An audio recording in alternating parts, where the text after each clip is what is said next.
అలాంటి వీరత్వం ఆయుధాలు అక్కర్లేదు, మనుషులు కాదు, జంతువులు కాదు, కింద కాదు, మీద కాదు, దిశల్లో కాదు, దశ దిశల్లో కాదు అని వారి హిరణ్యకశిపుడి యొక్క తెలివినంతటినీ కూడా కూర్చుకొని వరం పొందినటువంటి వరంలోనే వారి సంహారానికి స్వామి మేధావి విక్రమ క్రమ తత్వాన్ని వహించి తన వీరత్వాన్ని నిరూపించుకొని సర్వప్రహరణాయుధ ఆయుధము కాని శ్రీనఖములతో వజ్రనఖములతో వరికంకి నొప్పి తెరవని రీతిలో హిరణ్యకశిపుణ్ణి సంహారం చేసినాడు. సహజంగా అయితే దెబ్బ తగిలితే నొప్పి లేస్తుంది, కానీ నొప్పి లేని భావన అక్కడ స్వామిని చూడగానే పూర్వస్మృతి కలిగి అవ్యాజమైనటువంటి ఒక ఆధ్యాత్మిక దివ్య పూర్వస్మృతి కలిగి స్వామికి ద్వారపాలకుణ్ణి కదా అనే భావన రాగానే స్వామి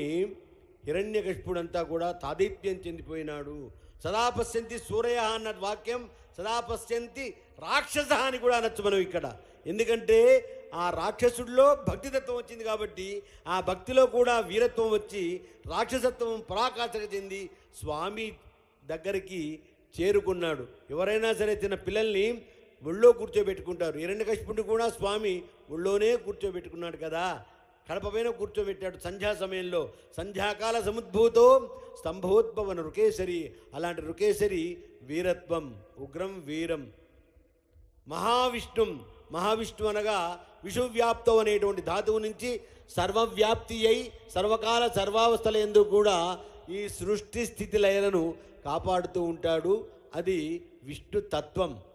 ఉగ్రం వీరం మహావిష్ణుం జ్వలంతం జ్వాజ్వల్యమానమైనటువంటి అగ్ని శిఖవలే స్వామి స్తంభోద్భవంగా హిరణ్యకశిపుడికి మొట్టమొదటిసారిగా అగ్ని కీలల్లోనే దర్శనమిచ్చాడు.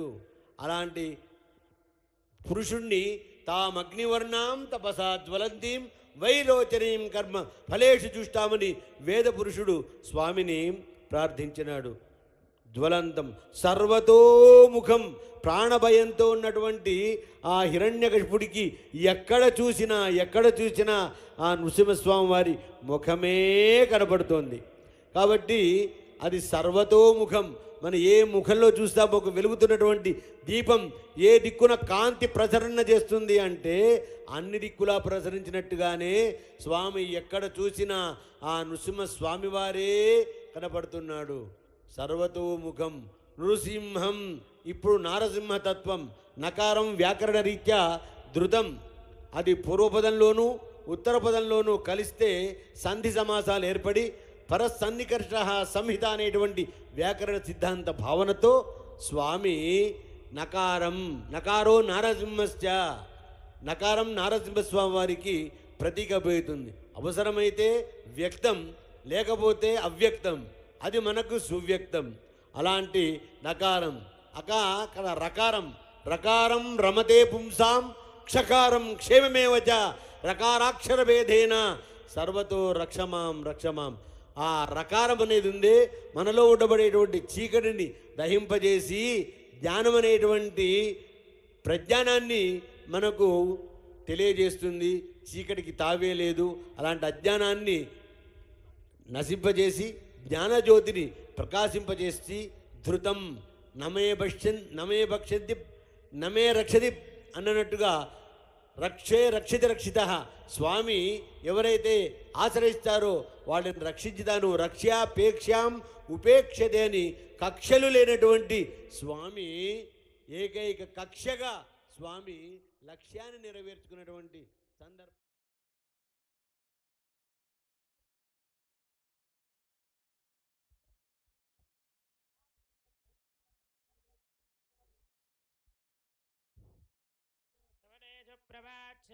జగర్ధమఘవన్నింద్రసన్వదే పరావతం యత్పురసంహృతం వస్మవావృణాశరభాయ ఋషిబంధవే వృద్ధవృష్ణియం దృష్టభోజస్వభితముగ్రవీరం ఇంద్రస్తోమేన పంచదశేన మధ్యమిదం వాతేన సగరేణ రక్షా వృద్ధవృష్ణియం దృష్టభోజస్వభితముగ్రవీరం ఇంద్రస్తోమేన పంచదశేన మధ్యమిదం వాతేన సగరేణ రక్షా पुरुषस्य तेन्द्रिय आयुष्येवेन्द्रिये प्रतिष्ठते पुरुषस्य तेन्द्रिय आयुष्येवेन्द्रिये प्रतिष्ठते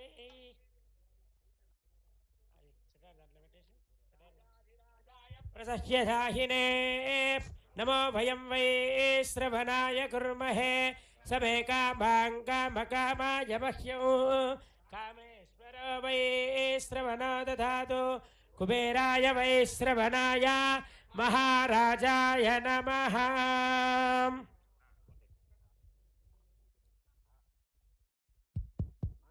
नरसिंहाय मङ्गलं गुणसिन्धवे मंगलानां निवासाय यादाद्रीशाय मंगल